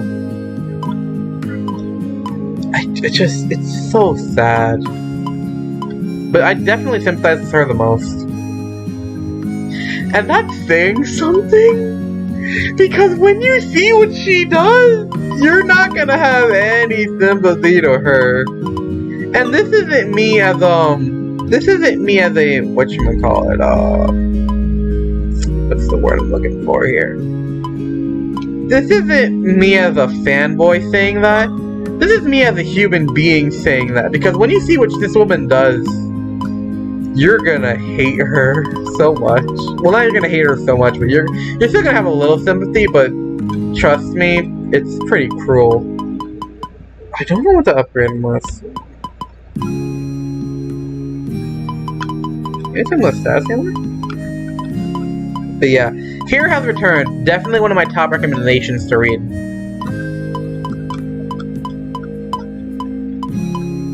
Also, Kill the Villainous. Kill the Villainous is also really good. It's on, I think, Tapas, if I'm not mistaken. Kill the Villainous, also a top tier isekai manhwa. The plot is essentially the woman gets isekai. She doesn't want to be isekai too. She hates it. She repeatedly tries to commit suicide, only to fail by some coincidence. Like, she tries to stab herself. Oh, somebody pulls up, tries to stab her, gets away, and then everyone panics and then just treats her. I think she tried to hang herself too, but the rope snapped. Poisoned herself, but then she gets, it wasn't poison, it was something else. Like, we later learned that there was a reason for all this. It's because of something called the law of causality or something. And it basically means you have to follow the story. And she got, I won't say lucky, because the character she gets reincarnated as was in a living hell. Because the person that she loved hated her. And she wanted nothing but to be loved by him. And this whole storyline, the entire storyline that we are following, is a product of a different isekai character. Like, it's a product of another isekai's character suffering. Because, this is a huge spoiler, but I'll just mention a short bit of it. Someone got isekai'd, then, due to the law of causality, they couldn't die. So, the law of causality, if I didn't say it, let me reiterate. The law of causality is, you can't break away from the story. He was a creature that could not die, normally. So, unless the story directly dictates something allows him to die, he can't die. So, he basically stole the role of one of the characters and dies. And because of that, the character whose role he stole wants to die, because they were also fated to die, and as a creature that naturally could not die normally, you know, they wanted to finally die, essentially. And they used up all their remaining power to essentially, like, burn themselves out, granting a wish. And we later learn that wish caused our protagonist to be isekai'd. I'm not going to say what it is, because it's kind of sad, and when we learn about it, it's kind of a very not critical moment. It's still a sad moment, and it makes you sympathize with our the character our protagonist reincarnated as, because before this she was just a bully, right? She tormented the original heroine of the story. But when we get to learn more about her, we see how much that she had suffered personally too. And you get some sympathy for her, but it doesn't make up for what she did. And it also makes you feel bad, sorry, for what happens to her. And it makes you feel like what happened to our protagonist was just a very unfortunate accident, because what happened to our protagonist was literally a matter of happenstance, because she was just the perfect fit for the roles. And I don't mean personality wise, I mean like her soul or some shit was compatible, and goddamn dude, that was just tragic.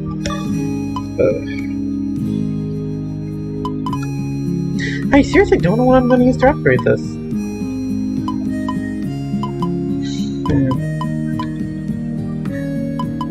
Would I have? That's a lot.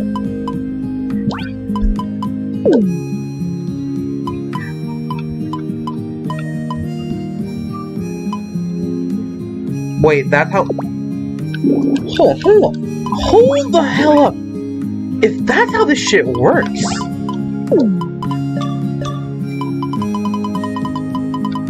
What else if I plug this in? Okay. Wait, there's nothing here. There's no stack. What? Oh, never mind. What the shit am I gonna do with that? It's worthless to me.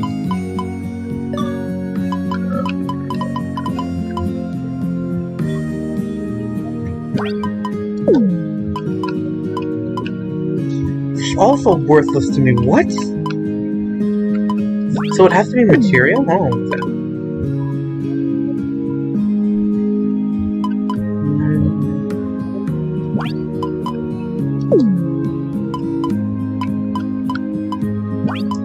I don't want magic defense. I want... Will this do anything? Please tell me that's some... nothing. Wait! No. It has to be a material. So...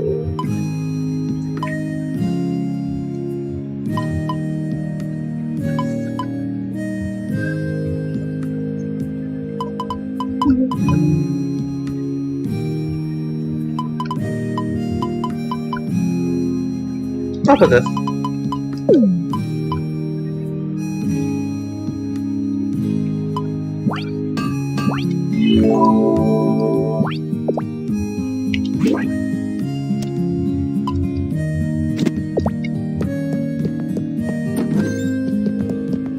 Kill the Villains is very good.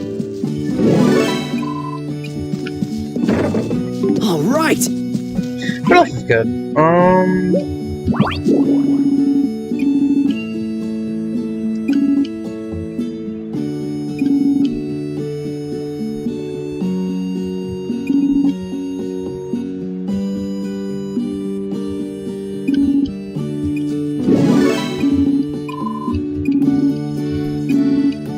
Another thing I got is, whatchamacallit? Nice. I started reading Am I Actually the Strongest recently. And I have to say, it's not bad. It's not amazing, but it's not bad. Am I Actually the Strongest?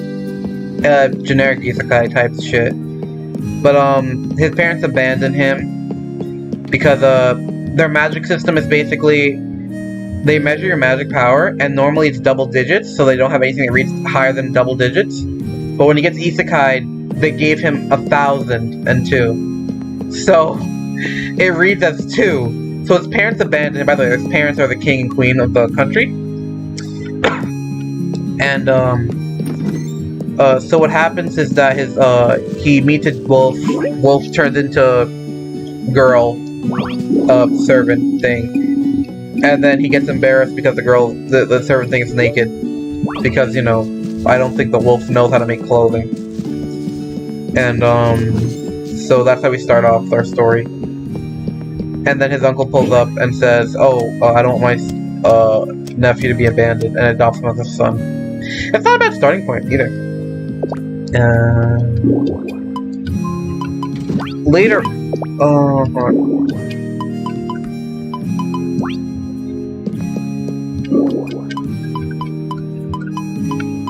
Later on, we meet, his sister, not his sister. We haven't met anyone interesting now that I think about it. I mean, we do meet his brother and sister, right? But, that's his biological. He has a little sister. I think my controller's still. What? Hold on. Okay. So we meet his biological brother and sister. I hate them, by the way, for fairly obvious reasons, one of which being, you know... Well, no. His brother's arrogant. And his sister is, like, normal. So his brother doesn't give a shit about his sister, because, he thinks he's, the most important person in the world. Like, you know, those kind of characters. He gets his ass whooped by our protagonist, even though everyone thinks he's, like, the weakest shit, because he only has magic of 2. And, he obviously doesn't tell anyone about his, you know, his overpowering stuff. And the queen hates his, adopted sister. Because his adopted sister she is more powerful, potentially, than the queen. And that's why she's hated. Or that's why she hates her.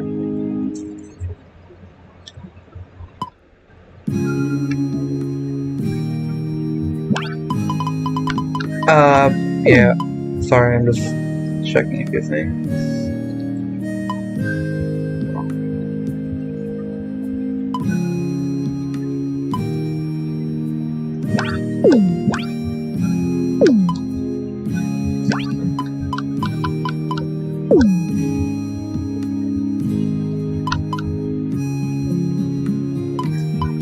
Yeah. So the queen hates his adopted sister because his adopted sister essentially has more magic potential. By the way, I should probably establish this. The magic potential is their overall limit on magic. So if you were to compare it to an RPG, think of it kind of like your max MP that you can reach at a certain level. Like think of level 100 as your max, and then think of your MP as starting point. So if she doesn't train it, she'll never get to her max MP. And that's essentially what everything is in the world. It's all MP. Like, there's nothing else. Literally everything is based on your magic. Even your swordsmanship and skills and stuff. Which is weird. Because the queen could, like, she has a sword and stuff. But, I digress. So, the queen is very angry at the failures of her servants, because her servants were sent to kill her with summoning monsters and stuff. And then our protagonist just puts a slave collar on it and says, oh, if you disobey, this thing will snap your neck. So right now she's hatching a plan. We don't know what it is yet, but so far what's happening is they're going to the academy and under the recommendation of the king, and suspected that the daughter recommended it. But it's also suspected that the queen influenced the daughter's suggestion to have the boy be recommended. And I frankly hate that. Like, it's going down the generic isekai path. Like, I always wanted to read one where the protagonist is like, no, and then pieces out. Like, I want that shit, right? Because that was their plan from the beginning to, like, piece out. And, like, I love the journey ones. I love the stories where it takes place, like, they go on, they leave, they build up legends and stuff. Like, I love those adventuring ones. I like those ones. I hate ones where they're forced to be in, like, a family and stuff, and they have to, like, play nice and shit. I hate that ones. But, I hate how it devolved into that really quickly. One I do like, but I hate the fact that they are so slow with the updates, is, oh my god, I can't remember the name of it. Whoa, hold on. I actually have to check this. But the plot, is essentially that he gets isekai'd. Same issue, but, the king of a country, and then he gets rejected, but he gets left out, with his mom and shit is getting, his mom got kicked out, essentially, right? So after his mom gets kicked out with him, they live in a mansion provided by the king. So after, the second son is born, the king's like, oh, I don't need this boy anymore, because he gets reincarnated as a very bad job. And their jobs determine everything in their lives, apparently, which doesn't make much sense, because practically speaking, like, he ends up being an alchemist, and I don't know much about the world and stuff, but I feel like being a genius, or like having someone who can make potions, or like rare things that only master level craftsmen can make, would be very good for a royal family. But I digress, not the point. The point I'm trying to make here is that I like the story, because he actually leaves. He actually goes out on his own. He actually, you know, explores the world, and I love that. I hate the fact that it's so slow to update, though. I am looking up the name of it right now. Should I tell you, guys? 1 second. Why can't I buy stuff? Time to tackle another day.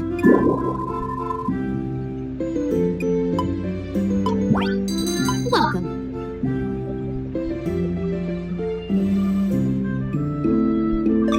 I don't have. Oh, here. No. Okay, so it's not here. Can't make up your mind? Okay. Ooh, you've got good taste. I'll get that later.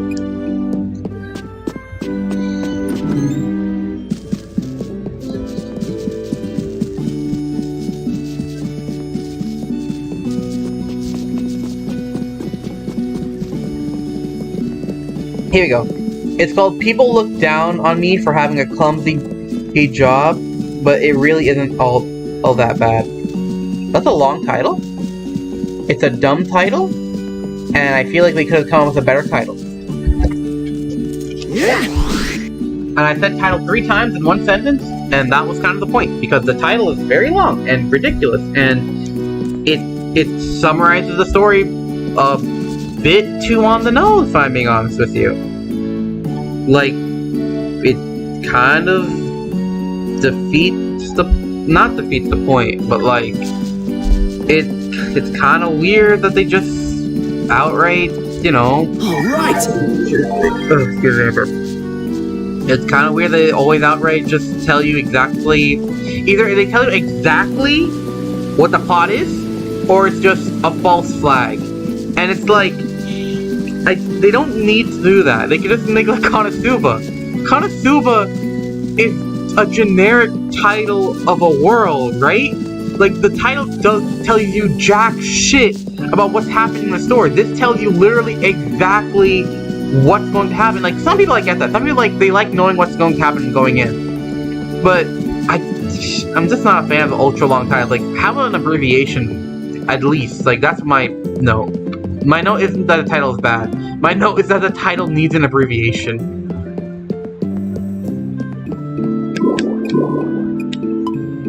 But yeah, people look down on me for having a clumsy job, but it's not all that bad. Pretty good manga. I don't know where you can read it. You just look it up. I don't know if it's officially translated.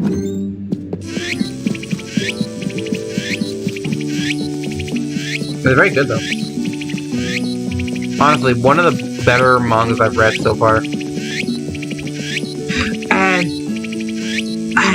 And there is something I want to mention, but it's kind of a huge plot point, and considering the manga is literally about 20 chapters, I don't want to mention it now. I mean, I don't want to mention too much about it, but I really hope they hurry up and bring that character back. Like, I really hope so too. By the way, their prejudice against Job, it's not just his parents. Even the people at the mansion he goes to, they have prejudice against him for that. Like, one of the characters he comes to care for the most outright yells at him and saying, "Oh, you have a bad job. You should not be that good at anything." And like I like those kind of moments. It really establishes the world building and how a lot of people look down on him just for having that class, and not so many people are gonna actually like look past that, even though like this person knew him for a long time. This person, like, I know it cares about him, but like, she puts the status above the status classes before, you know, her expectations of him as a person. But it is established very early on why his class is bad. It's because how can I put this? It's not just his class, it's the fact that the limited skill set that he has of the class itself. Because they put more merit into what they can actually get as skills over anything else. And what I mean by that is, say you're playing Final Fantasy, and you play a class like the Red Mage. It's something like that, where they can have dark and light magics. The issue is they can't have maxed out versions of either one. Like, it's that exactly the reason why people look down on him, or people don't like his class. It's because of that reason that people just don't like the class. People don't believe in the people who have those classes because they can't do as much as someone with a dedicated class could do. It's like it's not a throwaway class, essentially. It's like a class that's not optimized, and people don't give a shit about them because of that. And I don't understand that, if I'm being honest. Like, having a flexible class is amazing. You can do so much with that. Even if it's not like purely dedicated to like offense or defense or stuff like that. Like, do you really need that in a in a fantasy world? I get it. I get why it would be useful. But like, are you gonna send them out to war? Are you gonna use them in fights? Like, why do you hate them so much? Why do you not believe in them that much? Because even if they can't do one thing, by the way, it's not just the fact. No, it is just that fact, which kind of pisses me off. It's literally just the fact they can't learn it. Literally any other skills that they can't learn, people don't have expectations for that skill. But they do them so well. Like, if, say for instance, if you were to use like a fireball spell in Final Fantasy, compared to if you were to, say two classes to learn a fireball spell, a black mage and a red mage. In that instance, the red mage can do just as much damage as the black mage. What? Who cares if the red mage can't use like the most powerful spell of black magic then? If it can do just as much damage if you get it at just as much training as the other one, then does that really matter? And it's more versatile! Because you can do so much more of it! Honestly, I don't know. They haven't established everything he can do. Like, they haven't established he has that versatile of a skill set yet. So I don't know all the things he can do. And I don't know if he can be that flexible. But at a young age, he had to work hard in order to, like, you know, survive and stuff. Because under the expectation that he did know his little brother was going to come one day, and he did know that he was going to be targeted. So right now, as a child, his skill set is ridiculously good. So I hope, like, in the future, because right now, they're showing off a lot more of his skill set, and he's not facing a lot of people against him because of his class. I really hope that it does establish, it does show off more about that. And by that, I mean, I hope it shows off more of, the people hating the class, is what I'm trying to say. Like, I want to see more of that. I want to see how he's going to face that. Because that's going to be pretty interesting to watch him, like, experience and grow through. Because it's the world that he lives in now. And it's the world that the author has been building up. The author built up that even the princess of this country not hate him, but she didn't think much of him. And he basically one-shots. No, he doesn't even do that. They don't give him credit because of his class and stuff. They don't think he knows much because they're knights and they're facing a giant monster and they don't think, oh, he knows anything about it. But he ends up saving them from it. Like, because they can't fight it. If they fought it, they would have attracted more. And we established that he not only saves their lives, but he's also capable of handling himself. Later on, as we see him fight a giant orc and saving a bunch of adventurers.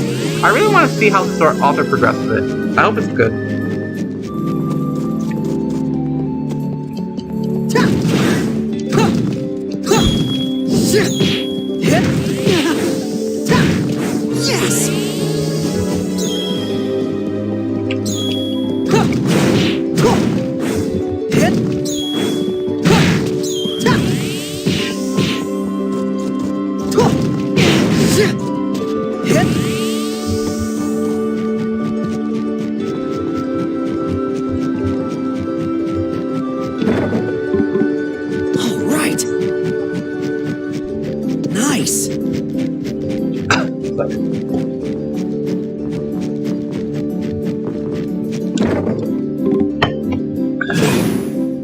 Another one I'm going to talk about, I don't think I have enough time to talk about it right now, but I really love Return to the Shattered Constellation. If you have time, read it.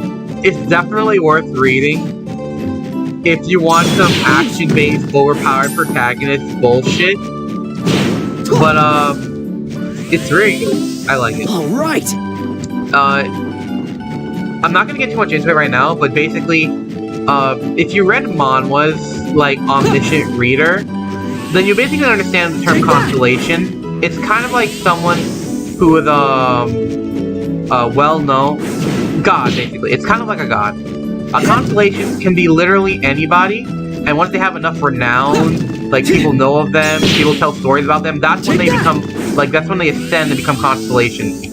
So our protagonist is a constellation, and he's hated, for several reasons that we will talk, that they haven't. Basically, he fights gods, as far as we can tell. Like, he's hated because he fought some of them other constellations, and he gets demoted. But because he started out as human, Thanatos is like the god of the underworld. Is like, oh, bunch of the gods are breaking the laws in the human world, so we're gonna send you back in time to before any of this happens. Like, time is weird too, because it takes place years later.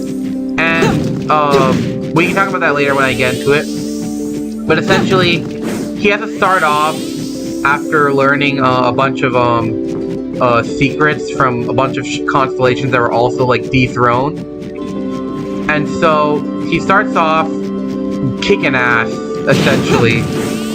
And it's not like the normal one.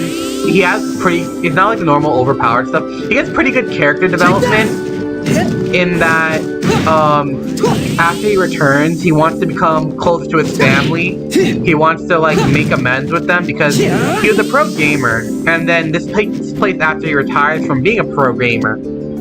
And, he wants to, you know, he wants to get close to them because he literally lived for thousands of years after the story currently starts off, right? So obviously his parents are dead by the beginning of the story where we start. So I want to know, I can't wait to see how he like makes amends with them, because so rarely do we read stories like that. I also read The Second Coming of Gluttony, where a similar plotline has been established. I have not caught up with it in like months, but he's not on the best terms with his father. His mother has forgiven him, so has his brother, but his father and his sister still hate him, and he doesn't really fight it because it's different in a way that rather than have our protagonist go back in time, all the protagonist was able to do was send his emotions back in time, like his feelings, and it doesn't help him much, aside from give him a bit of determination and awakening his, like, he had a power before, and after he reawakens it, he still has a lot of work to do. But once he does that, once he gets to his starting point, he begins to take off and establish some connections, and we realize that this isn't like a normal regression plot line. It's a regression plot without any memories of ever regressing. So all he is like a bit more confident in himself. Like he has no idea what's going to happen. And it's an interesting plot point because we see his emotions and stuff, and he has the memory. Well, it's like muscle memory essentially. He has muscle memory, and that comes to that's a plot point very later in the story, and it's pretty impressive when we see that because he transfers his feelings, and he gets very angry at one point, and we see him outraged, and so muscle memory takes over in a way that even though he never did it himself, he has emotional memory or something, and he kicks ass. And that's like the fact that he doesn't remember shit about using it, and the fact that I'm not gonna say what happens because that's also kind of something you should read, but it's also very non-standard. That's what I say. Well, it said it was non-standard for me at the time. I'm not sure if it's non-standard now, but it's pretty good. It's actually one of the better isekai-esque, regression-esque manga. No, manhwa. The manhwa, not a manga. A Korean manhwa, for the record, because pronunciation of manhwa and manhwa, like, I'm having trouble with establishing it, like, pronunciation-wise, the difference, so I just want to clarify. It's a Korean manhwa. Both of the ones I said, the Shattered Constellation, the Return of the Shattered Constellation, and the Second Coming of Gluttony, they're both Korean manhwas. If you don't like Chinese ones, I understand, but don't worry, it's a Korean one. Also, for those of you who have read Second Coming of Gluttony, it is completed. So if you want to, you can get back on reading it. It is a web novel. The manhwa is still going, though. As far as I remember, I have not caught up with this. I could be wrong. It's been a long time. Like, probably since June. Not June. Since February.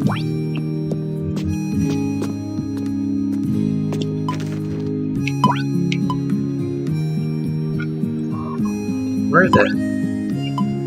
What? Where's the boss? No, I don't.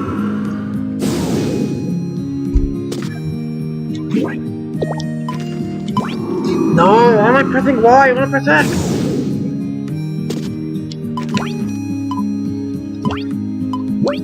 I'm just gonna fight the boss. I'll show you how powerful I am. Just because I want to flex on you guys.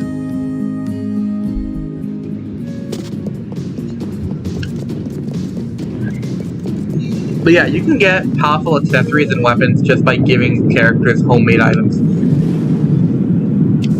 By the way, don't give them the crappy stuff, like poison, because that'll just lower your affinity. I don't remember if it lowers your affinity, but like, don't take a chance. There, I can skip this.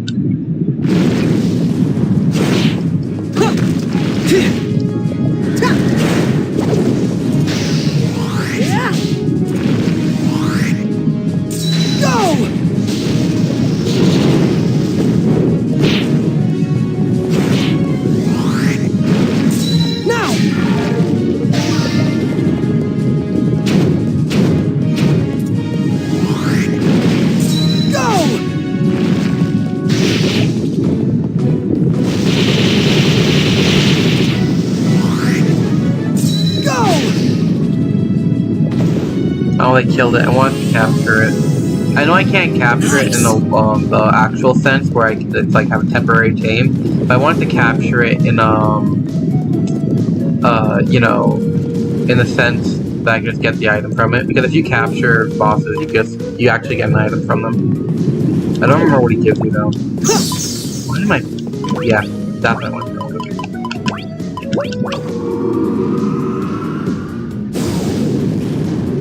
It's almost time for me to get off, guys. Any last things you want to say? I'll get off after I do a quick boss run of the second and first boss. Zeus, you want to say anything?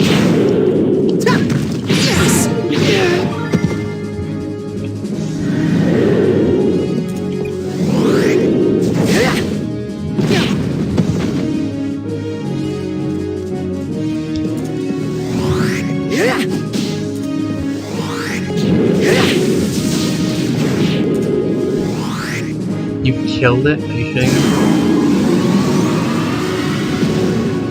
me? Alright. Well, I'm not getting off right now. We got some thunders.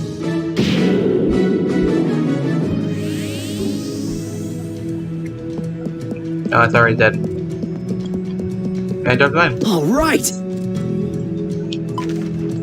That's all? Okay. Let me just get through this and I'll say goodnight to you.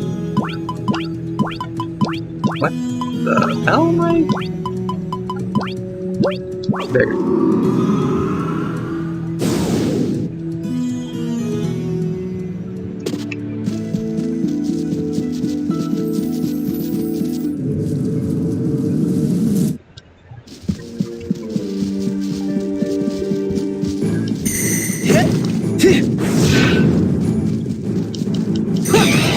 Shit, I can one-shot the first boss.